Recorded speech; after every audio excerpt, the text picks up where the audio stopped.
Pulakeshin II and his amazing temples explained simply. Imagine you are a child, and I am telling you a wonderful story. Listen carefully, and you will understand everything. Who was Pulakeshin II? Pulakeshin II was a great king. He belonged to the Chalukya dynasty, a royal family that ruled in India. He was the nephew of King Mangalesha. What did Pulakeshin II learn from his uncle? His uncle, Mangalesha, was very good at using art and sculptures to show his power. Pulakeshin II also wanted to use art to make people respect him, but he had his own new ideas. What was his big idea? In those days, temples were mostly built inside caves. These cave temples were dark and small. Pulakeshin II did not want dark temples. He wanted to build big, bright, open temples with air, space, and light. How did he build these temples? 1. Where? He chose a place called Vatapi, now called Badami. 2. Material? He used sandstone, a type of rock. 3. How? Workers cut huge blocks of stone from cliffs. These blocks were carefully shaped and placed together. The temples were made to stand on their own without falling. This was done by balancing the weight properly. What did these temples look like? The temples had clean lines, simple and neat shapes. They had beautiful carvings of gods, stories, and small shrines. They looked elegant and grand. Why are these temples special? These are some of the oldest freestanding temples in South India. Unlike cave temples, they stand on their own in the open. They have survived for nearly 1,400 years. Even today, after rain, wind, and sun for so many centuries, they are still standing. Imagine, old houses were built underground inside caves. They were dark and small. But a new builder wanted something better. He made a bright, open house using strong bricks. He carefully balanced the bricks so that the house stood firm for a long time. Even after hundreds of years, people can still admire the house. This is exactly what Pulakeshin II did with his temples. Final summary. 1. Pulakeshin II was a great Chalukya king. 2. He did not want dark cave temples. 3. He built open, bright, freestanding temples. 4. He used big blocks of sandstone from cliffs in Vatapi. 5. The temples were carefully built so they would not fall. 6. They had beautiful carvings of gods and stories. 7. These temples have lasted for nearly 1,400 years. Now you fully understand this history. Hope you loved it.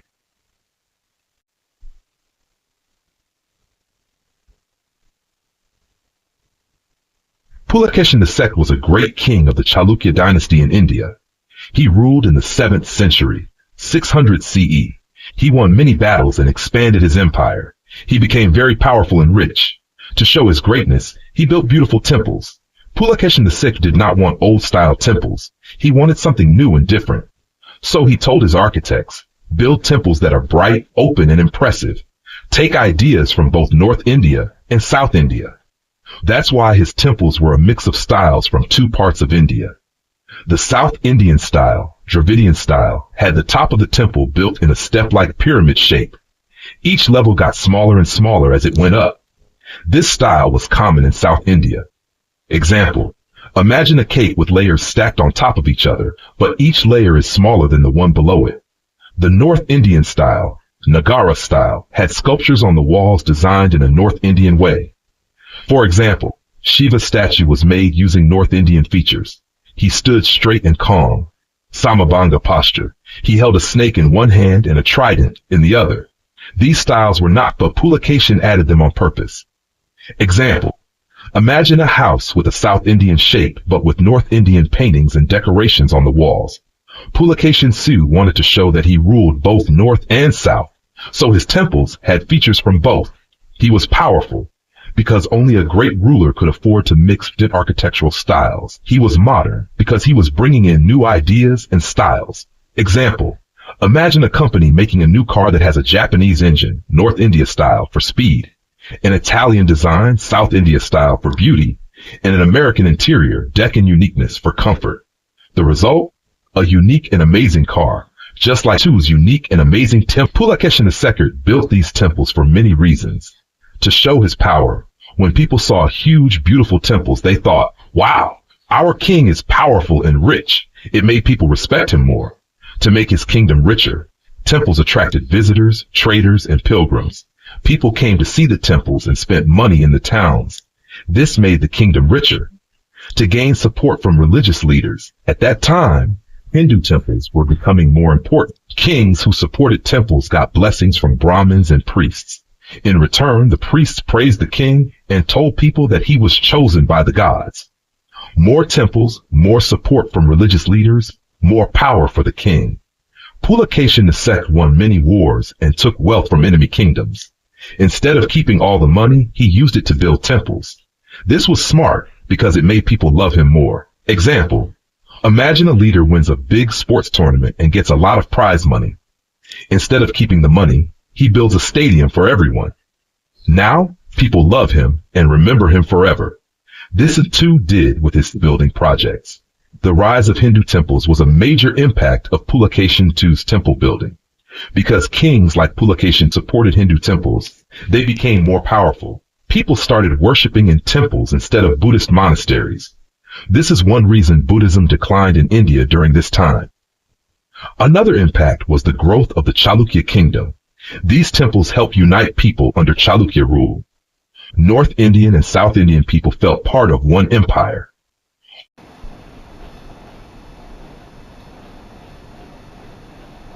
Pulakeshin II's smart ideas to make Chalukya stronger. 1. Pulakeshin II wanted more than just temples. Pulakeshin II was a smart king. He built temples, but he also knew that temples alone were not enough to make his rule strong. Temples were important because people gathered there every day for prayers and festivals. They helped bring people together in towns and cities. They made the king look powerful and religious. But there was one problem. Temples only influenced people living nearby. People from faraway places did not see these temples. So Pulakeshin II needed a new way to impress everyone, even those who lived far away. How to? Pulakeshin II used stories to make his family look great.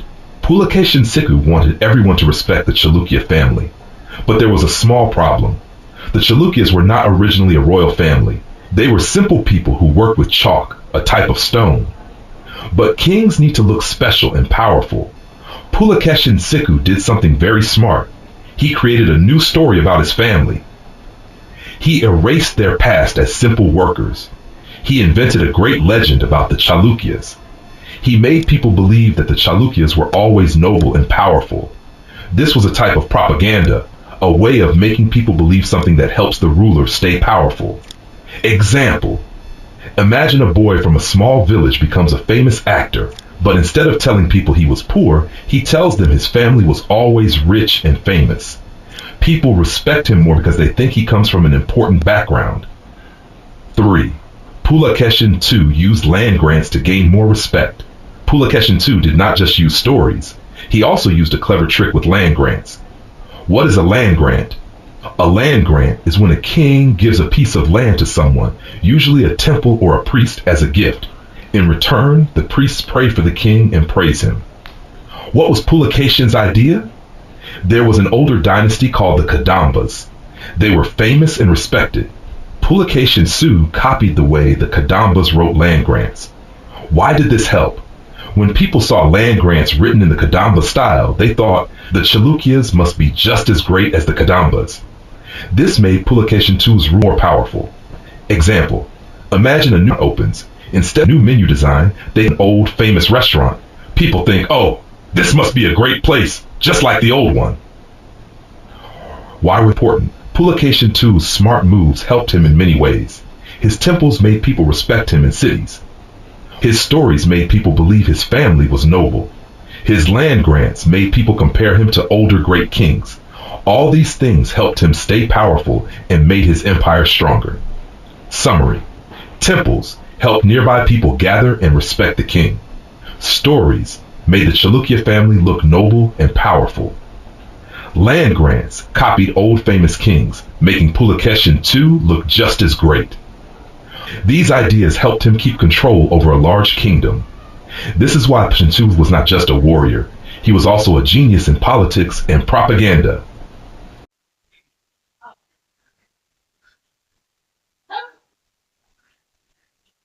Pulakeshin II, the war between superpowers and the birth of Islam, 620 CE. Let's learn everything step by step in the simplest way possible. 1. Who was Pulakeshin II? Pulakeshin II was a great king of the Chalukya dynasty in India. He ruled a large kingdom in South India. His goal was to make his empire bigger and stronger. He fought many wars to conquer new lands and gain power. Example: imagine a video game where a player wants to conquer as many lands as possible and become the strongest ruler. Pulakeshin was playing this game in real life. He was ruling in India around the year 620 CE, but at the same time, big events were happening in other parts of the world. Act 2. A huge war between two superpowers. While Pulakeshin was expanding his empire in India, two of the world were at war. Who were these two empires? 1. The Eastern Roman Empire, Byzantine Empire. It was also called the Byzantine Empire. Its capital was Constantinople, modern-day Istanbul, Turkey. It ruled over a huge area including parts of Europe, the Middle East, and North Africa.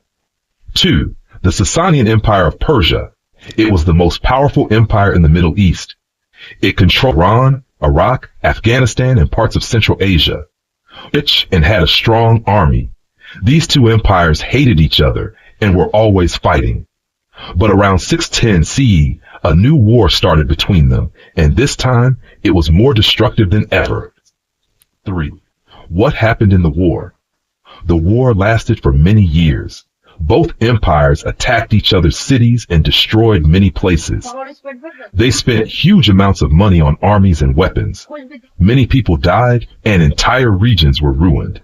By the time the war ended, the Sasanian Empire was completely broken.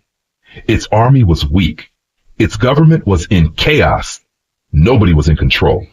Many cities were destroyed. The Eastern Roman Empire also became weak, but it survived. Imagine two big companies fighting for years. They spend all their money, and in the end, one company completely collapses, while the other barely survives. How did this affect other places? This war didn't just affect Persia and Rome. It also caused problems for other places. One of the most affected areas was the Arabian Peninsula, where a small but important town called Mecca was located. Mecca was a trading town where merchants, traders from different places came to buy and sell goods. Because of the war, trade was disrupted, stopped, or slowed down. This caused economic problems for the people of Mecca. People in Mecca were struggling and looking for new leadership. Half 5. A new leader in Mecca, Prophet Muhammad, 622 CE. During this time, a man named Muhammad was spreading a new religious message. He was born in Mecca and worked as a merchant trader. He believed in one God and told people to follow Islam, which means submission to God. Why did Muhammad leave Mecca? The powerful leaders of Mecca did not like his message. They opposed him and tried to stop him. In 622 CE, Muhammad and his followers left Mecca and moved to a city called Yathrib, modern-day Medina. This journey is called the Hijra, migration. Example: imagine a teacher in a school tells students to follow new rules. The school leaders don't like it, so they force the teacher and students to leave and start fresh in a new school. That's what happened to Muhammad and his followers. This migration was a huge turning point in history. In Medina, Muhammad became a leader. Over time, Islam grew and spread to many places. 6. Why is this important? Pulakeshin was making his empire strong in India, but at the same time, two powerful empires were fighting a terrible war. This war destroyed Persia and weakened Rome. Because of this, trade was affected and people in Mecca suffered. This helped Muhammad and Islam rise to power. Soon, Islam would grow into a major world religion and spread across Asia, Africa, and Europe. 7. Summary for quick revision. Pulakeshin II was expanding his empire in India, 620 CE. The Eastern Roman Empire and the Sasanian Empire were fighting a huge war. The war destroyed Persia and affected trade in Mecca. In 622 CE, Muhammad and his followers left Mecca and moved to Medina. This led to the growth of Islam, which later changed the world. 8. Final thought. How everything is connected. While Pulakeshin II was making India strong, the Roman and Persian empires were becoming weak, and a new faith, Islam, was beginning in Arabia. This shows how history is connected across different parts of the world.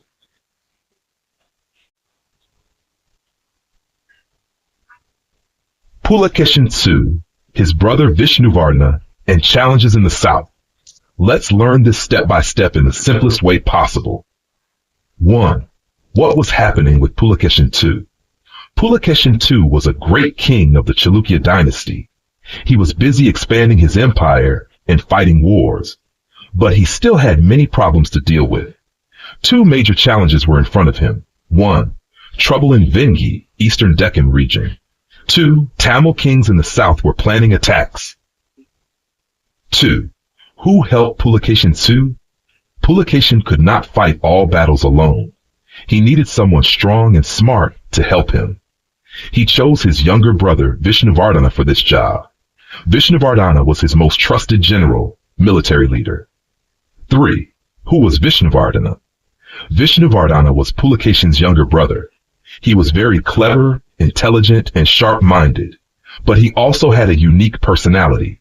He was more witty, humorous, and cynical, doubtful than Pulakeshin.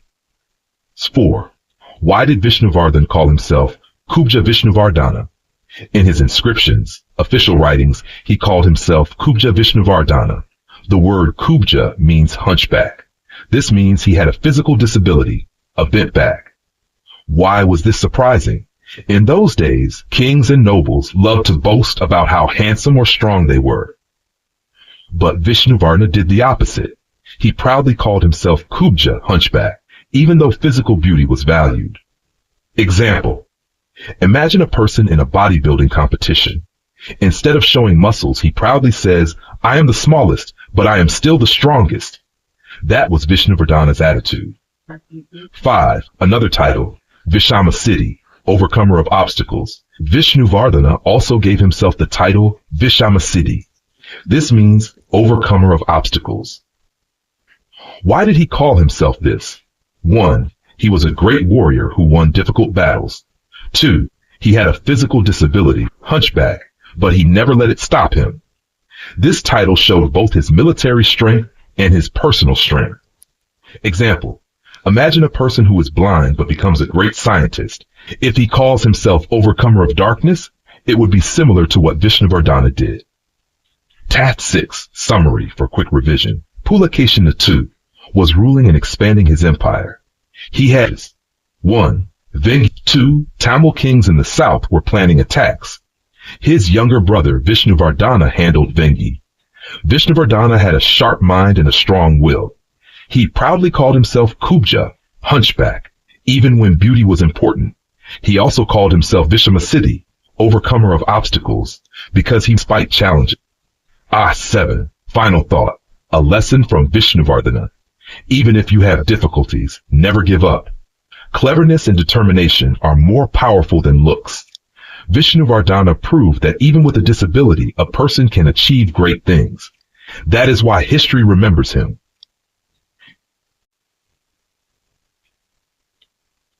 Pulakeshin II and his brother Vishnuvardhana, a strong bond. Let's understand this step by step in the simplest way possible so that even a child can grasp it. Act 1. Pulakeshin II and Vishnuvardhana were very close brothers. Pulakeshin II and Vishnuvardhana were not just brothers. They were very close and loyal to each other. Pulakeshin II had fought many wars to protect their family's right to rule the Deccan region. He even defeated their own uncle, Mangalesha, to become king. Because of this, Vishnuvardhana always respected and supported his elder brother. Example, imagine 2 brothers. The elder brother fights bullies and protects the younger one. In return, the younger brother always stands by him. 2. Vishnuvardhana helped Pulakeshin as a governor and general. Vishnuvardhana did not just sit in the palace. He actively worked as a governor and military leader. He ruled over a region under Pulakeshin's orders. He also led armies in battles. Think of a big company. The elder brother is the CEO, and the younger brother is the manager who helps run the business. 3. Vishnuvardhana fought in major battles. He participated in many wars with Pulakeshin. He was part of the destruction of Banavasi, the capital of the Kadamba kingdom. He also helped attack Puri, a major port city on the Konkan coast. Example: imagine a prince helping his king win battles to expand the kingdom. Vishnuvardhana did exactly that. 4. Vishnuvardhana was the Yuvaraja, heir apparent. Yuvaraja means the next in line to be king or a temporary ruler when the real king is away. Many times, when Pulakeshin was busy fighting wars in other places, Vishnuvardhana handled the kingdom in his absence. He may have been Yuvaraja when Pulakeshin was away fighting against Emperor Harsha and Vengi in 619 CE. Example: if a father king goes on a long journey, he gives charge to his elder son, Yuvaraja, to take care of the house. Did Vishnuvardhana want to become king?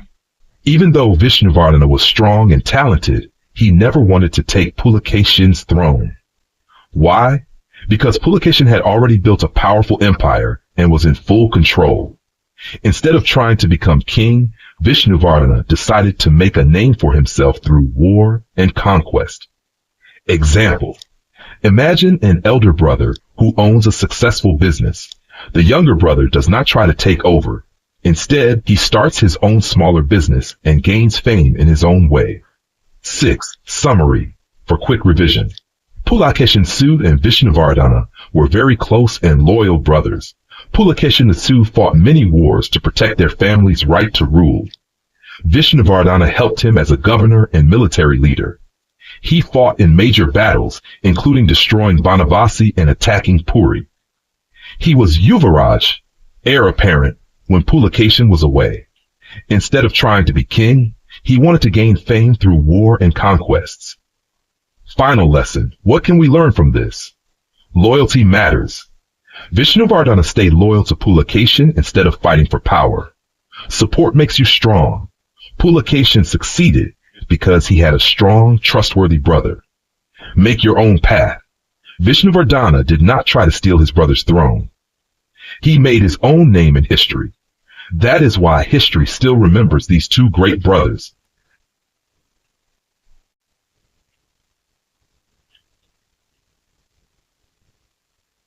Pulakeshin sacked Vishnuvardhana and their struggles in Vengi, step by step, in the simplest way possible, so that even a child can understand it. 1. What was happening in the mid-620s? Pulakeshin II was busy with two things: building construction projects, temples, forts, roads, making his empire stronger in the Deccan region. At the same time, his younger brother Vishnuvardhana was handling a big problem in Vengi. Example: think of a king managing his capital city, while his younger brother is fighting rebels in a faraway region. 2. What was happening in Vengi? Vengi was a tough place to control. The people there did not easily accept Chalukya rule. Vishnuvardhana was trying to bring them fully under Chalukya control. 3. Who was creating trouble in Vengi? Old kings of Vengi. Pulakeshin had defeated a powerful ruling family near Kolaru Lake in a bloody battle. But these kings were still alive and pretending to obey Chalukya rule. Secretly, they kept causing problems for Pulakeshin and Vishnuvardhana. Fiercely independent Andhra powers. Many small rulers in Andhra, modern-day Andhra Pradesh, did not like being ruled by Chalukyas. They kept resisting Chalukya control. Adivasi forest tribes. The local tribal people from the forests were even harder to control. They refused to accept any king's rule. They fought against both the Chalukyas and other local rulers. Example: imagine a principal takes charge. Students accept him, but a few old groups refuse to follow his rules. Some even secretly create trouble and cause fights. The principal's assistant has to keep them under control. 4. Why was controlling Vengi important? Vengi was a rich and powerful region. If Pulakeshin and Vishnuvardhana failed to control it, their enemies could take over. Vishnuvardhana had to use both diplomacy and war to bring it under Chalukya rule. 5. Summary for quick revision. Pulakeshin too was busy building his empire and construction projects. Vishnuvardhana was handling rebellions in Vengi. Vengi was difficult to control because old, defeated kings still caused trouble. Local rulers in Andhra refused to obey. Adivasi forest tribes resisted Chalukya rule. Vengi was important for power, wealth, and security. Final lesson. What can we learn? Defeating an enemy is easy, but ruling them is hard. A king must handle rebellions carefully. Loyal generals, like Vishnuvardhana, help in ruling a big empire. That's why history remembers Pulakeshin II and Vishnuvardhana as great rulers.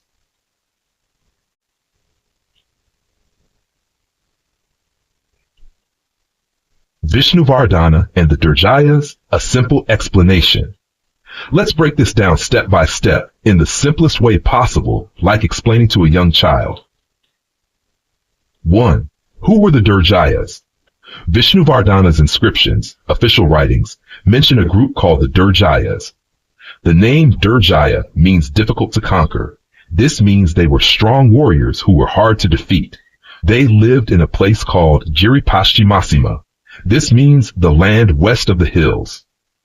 We don't know what they actually called themselves because their history was not written down. 2. Why were the Durjayas hard to defeat? The Chalukya army was very strong in open areas like cities and farms, but hills and forests were much harder to fight in. The Durjayas lived in these tough landscapes. The Chalukya army wasn't as effective in such areas. When the Chalukyas fought against King Harsha earlier, they had some friendly tribes helping them. But here, in the land of the Durjayas, they had no allies to guide them. This made the fight much more difficult. 3. What was life like for the Durjayas? They had their own chiefs, leaders. They had their own religious customs and traditions. They had a strong sense of who they were. Their land was full of hills, forests, streams, and wildlife. Their way of life was very different from the Chalukya rulers in cities. Imagine a forest village where people live by hunting, farming, and worshiping nature. They had their own festivals, songs, and ways of life. They heard the sounds of birds, rivers, and tribal drums instead of city noises. How would history look from their side? History is often written from the perspective of big kings and emperors. But what if we saw the Durjayas? To them, the Chalukyas were invaders trying to take their land. They were fighting to protect their home and way of life. Example. Imagine a small village in the forest. Suddenly, an army from a big kingdom comes and says, "This land belongs to us now." The villagers wouldn't agree easily. They would fight back to protect their home, families, and traditions. 5. Why is this important? This teaches us that history is not just about kings and wars. It's also about ordinary people, tribes, and different ways of life. Just because a group didn't write history books doesn't mean they were unimportant. The Durjayas were strong warriors, but because they didn't have written records, we know little about them. Example.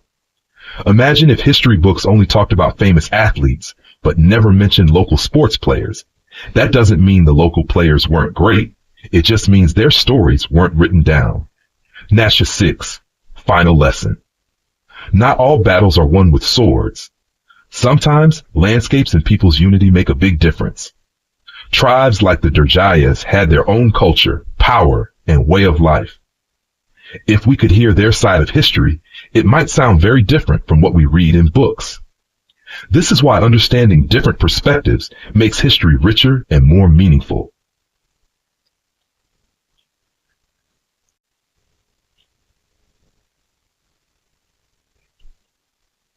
Vishnuvardhana and the Durjayas, a simple explanation.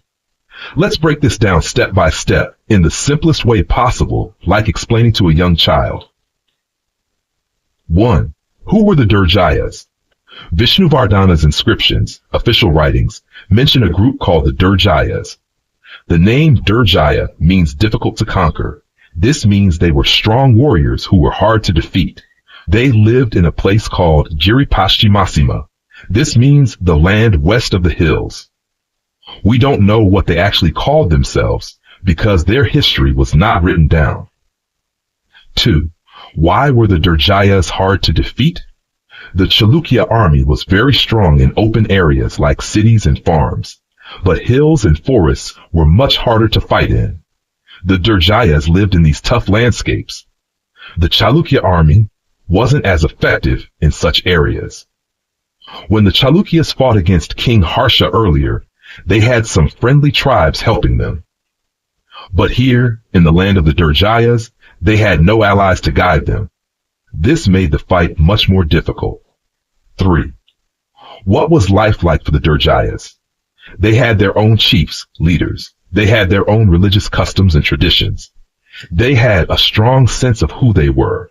Their land was full of hills, forests, streams, and wildlife. Their way of life was very different from the Chalukya rulers in cities. Imagine a forest village where people live by hunting, farming, and worshiping nature. They had their own festivals, songs, and ways of life. They heard the sounds of birds, rivers, and tribal drums instead of city noises. How would history look from their side? History is often written from the perspective of big kings and emperors. But what if we saw the Durjayas? To them, the Chalukyas were invaders trying to take their land. They were fighting to protect their home and way of life. Example. Imagine a small village in the forest. Suddenly, an army from a big kingdom comes and says, "This land belongs to us now." The villagers wouldn't agree easily. They would fight back to protect their home, families, and traditions. 5. Why is this important? This teaches us that history is not just about kings and wars. It's also about ordinary people, tribes, and different ways of life. Just because a group didn't write history books doesn't mean they were unimportant. The Durjayas were strong warriors, but because they didn't have written records, we know little about them. Example. Imagine if history books only talked about famous athletes, but never mentioned local sports players. That doesn't mean the local players weren't great. It just means their stories weren't written down. Nasha 6. Final lesson. Not all battles are won with swords. Sometimes landscapes and people's unity make a big difference. Tribes like the Durjayas had their own culture, power, and way of life. If we could hear their side of history, it might sound very different from what we read in books. This is why understanding different perspectives makes history richer and more meaningful.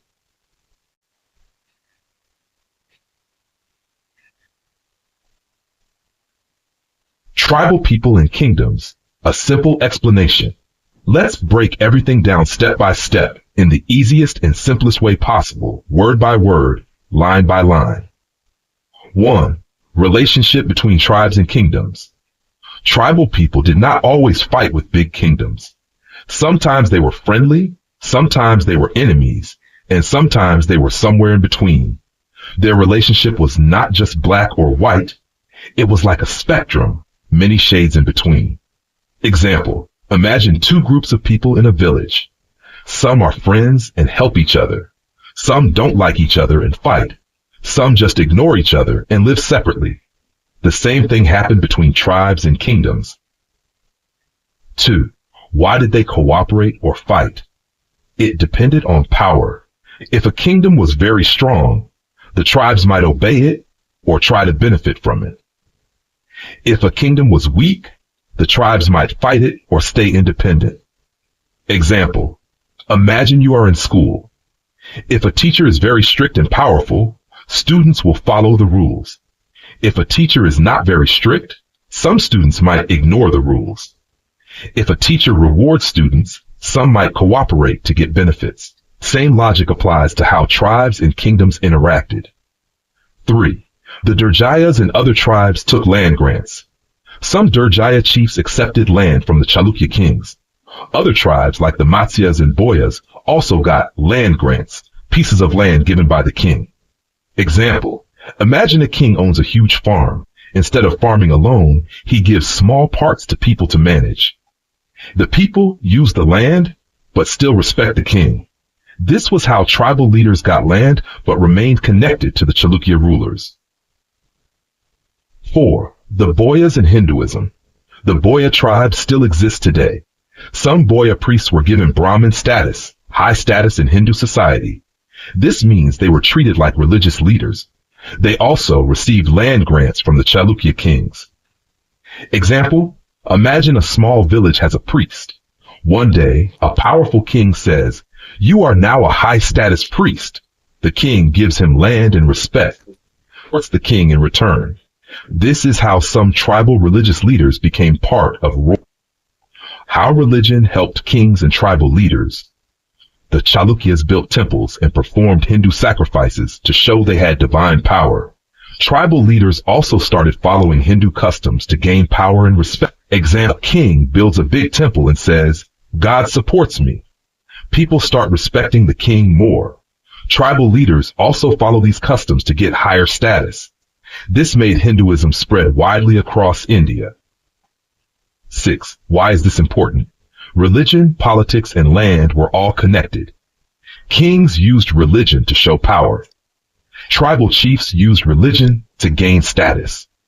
This is how Puranic Hinduism spread across India and became the main religion for kings and nobles.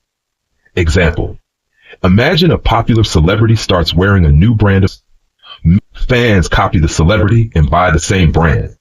In the same way, when kings followed Hindu traditions, many people copied them. 7. Final lesson.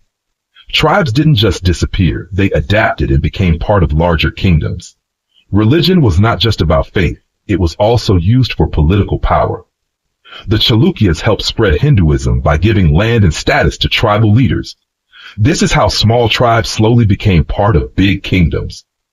History is not just about kings, it's also about how ordinary people changed over time.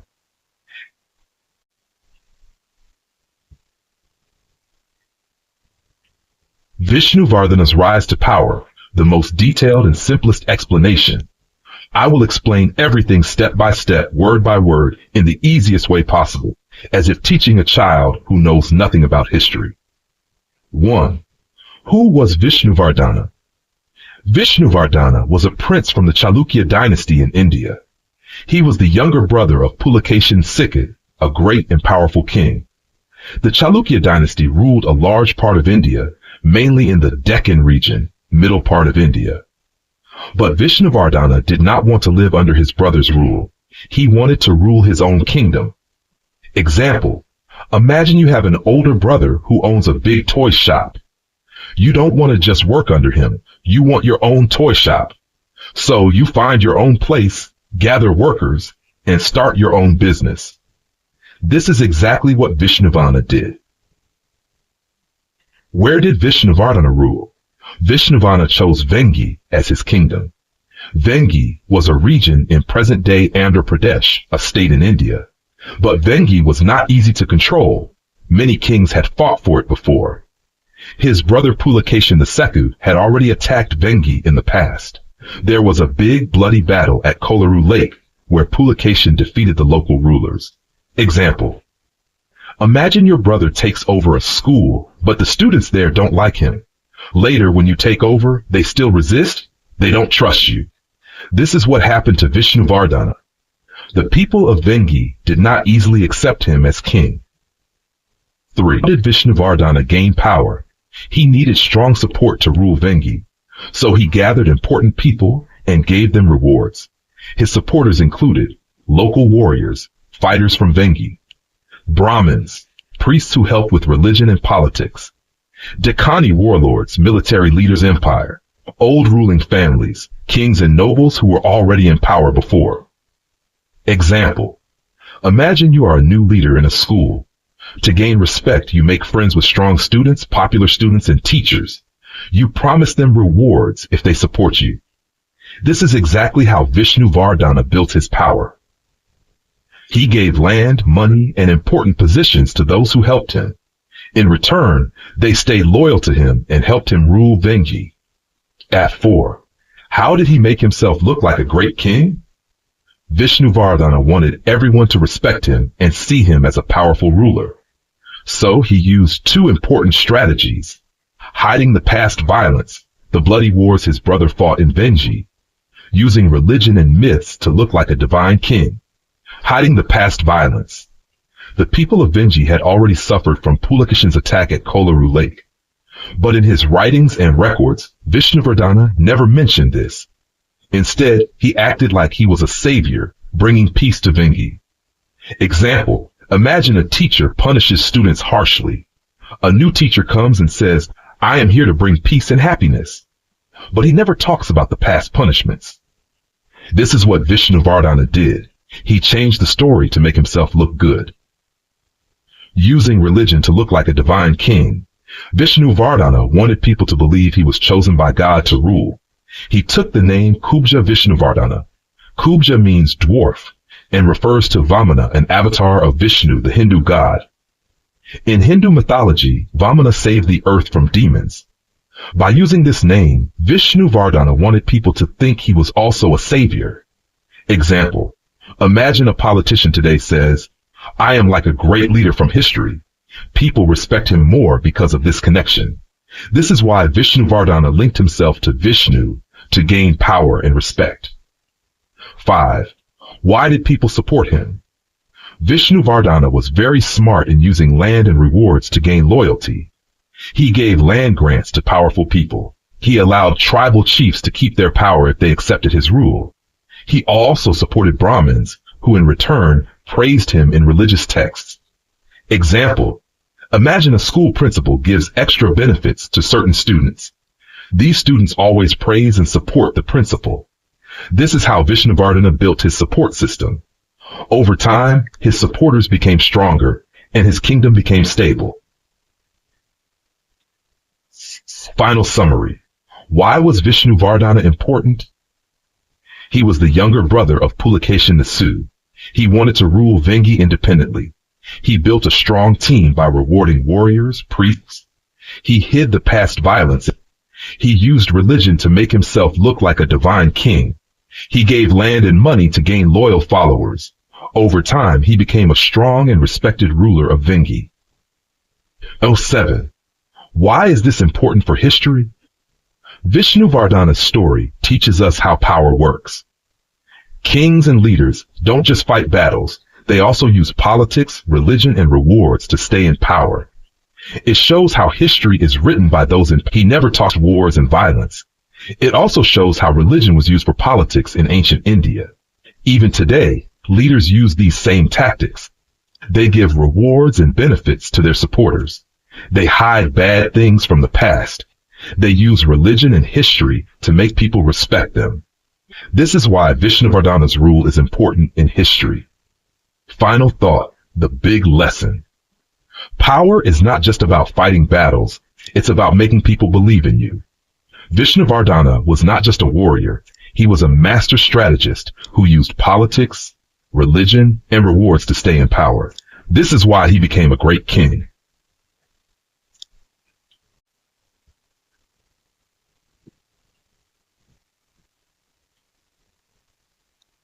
Vishnuvardhana's royal image and the hidden truths, a step-by-step, word-by-word, flawless explanation. I will explain everything in the simplest way, as if teaching a child who knows nothing about history. 1. Vishnuvardhana's image as a king. Vishnuvardhana was a Chalukya king. Like all kings, he wanted people to respect him, obey him, and see him as powerful. So he used religion, symbols, and propaganda, spreading messages that make him look good. He compared himself to gods. He wanted people to think he was chosen by gods to rule. He took names of powerful Hindu gods to make himself look special. 2. Vishnuvardhana and Vamana, the dwarf god. One of the gods Vishnuvardhana compared himself to was Vamana. Vamana was an avatar form of Lord Vishnu. Vamana was a dwarf, but very powerful. In Hindu mythology, Vamana tricked a demon king, Bali, and took over the world. Why did Vishnuvardhana use this name? He might have had a physical disability. Some historians believe he had a deformity. By using Vamana's name, he was saying, even if I look weak, I am actually very strong and smart. He wanted people to see a savior, just like Vamana was seen as a savior. Example, imagine a small boy in school who is very intelligent and powerful in debates. He compares himself to a famous genius to make people respect him. This is what Vishnuvardhana did. He used Vamana's name to make himself look powerful. 3. Vishnudana and Kamadeva, the god of love. Vishnuvardhana also compared himself, the god of love and desire. Handsome, attractive, and represents romance and sexuality. Vishnuvardhana had many wives and a very active love life. Why did he call himself Kamadeva? He wanted people to see him as a strong, attractive man. He wanted to show that women loved him and desired him. Even though he had a physical disability, he was saying, I am still powerful, desirable, and attractive. Example. Imagine a person with a small physical weakness but great confidence. He tells everyone, I am the most charming and attractive person. This is exactly what Vishnuvardhana did.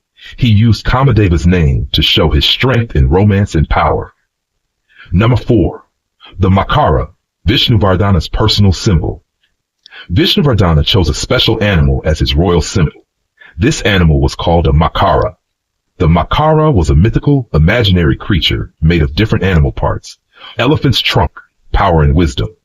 Crocodile's jaws, fearlessness and strength. Snake's body, mystery and cunning. Peacock's tail, beauty and charm. By using Makara as his symbol, Vishnuvardhana was saying, I am powerful like an elephant. I am dangerous I am clever like a snake. I am charming like a peacock.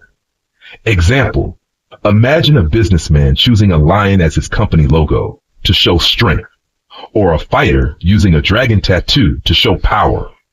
Vishnuvardhana used Makara in the same way to create an image of himself as strong and attractive. 5. The Chalukya propaganda machine.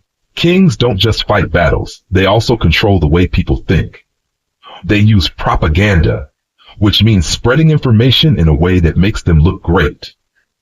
The Chalukya kings, including Pulakeshin I, Mangalesha Pulakeshin II, and Vishnuvardhana, were experts in propaganda. How did they do it? They wrote their own history in a way that made them look like heroes. They built temples, statues, and monuments to glorify themselves. They gave land and money to religious leaders so they would praise them. Example. Imagine a politician today who only talks about his successes and hides his failures. He pays media channels to say good things about him. He puts up big posters of himself as a hero. This is exactly what the Chalukyas did to control the way people saw them. 6. The people of Vengi and the Buddhist opposition. Not everyone believed the Chalukya king's stories. The people of Vengi had a complicated relationship with the Chalukyas. Vengi was a Buddhist center before the Chalukyas took over. Many Buddhist monk Sangha did not like the Chalukya kings. Why? Before the Chalukyas, Buddhism was strong in Vengi. After the Chalukyas, Hinduism became stronger and Buddhist influence declined. Buddhist monks lost power, land, and wealth. These Buddhist monks wrote about the true side of Chalukya rule.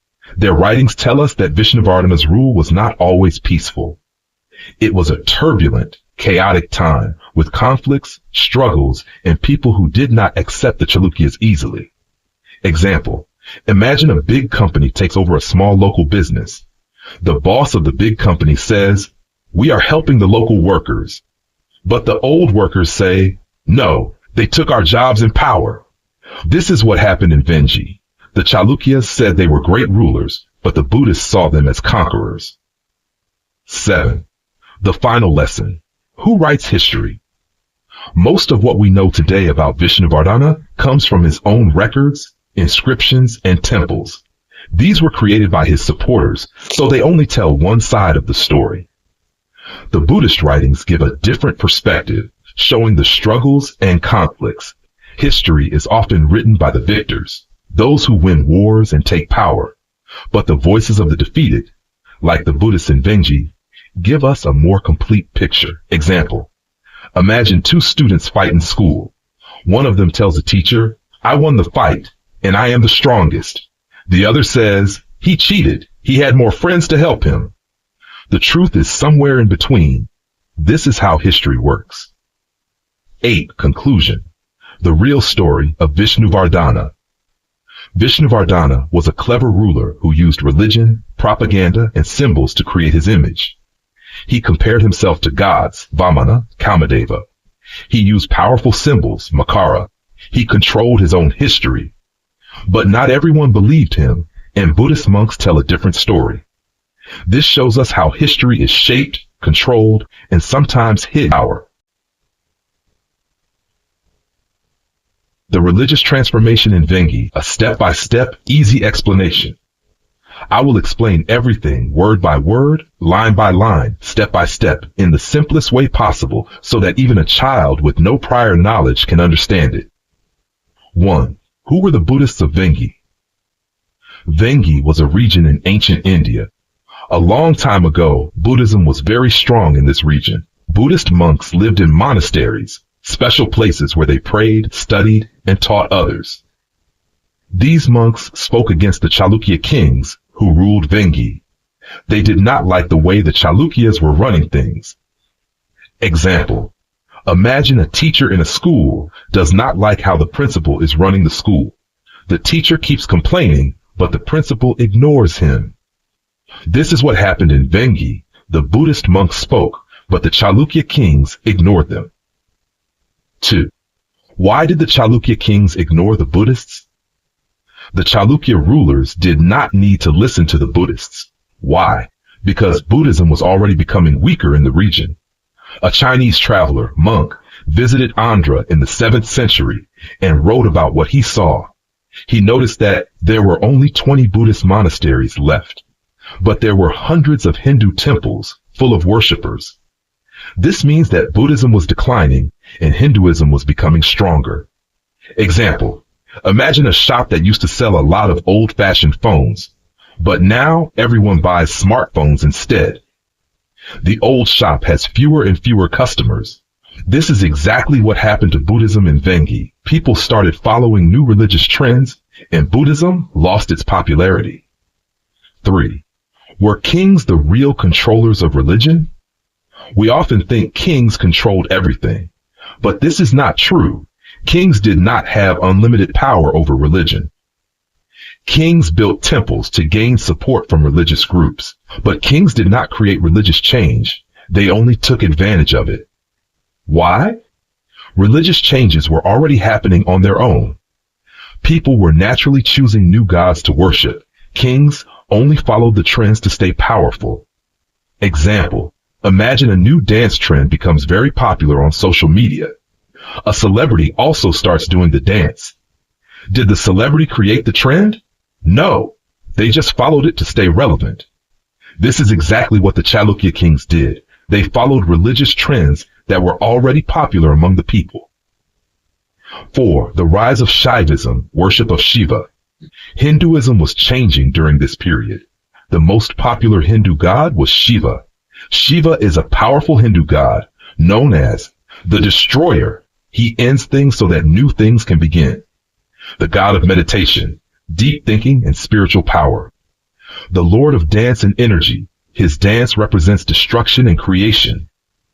A wild and powerful god, often shown with long hair, wearing a tiger skin, and carrying a trident.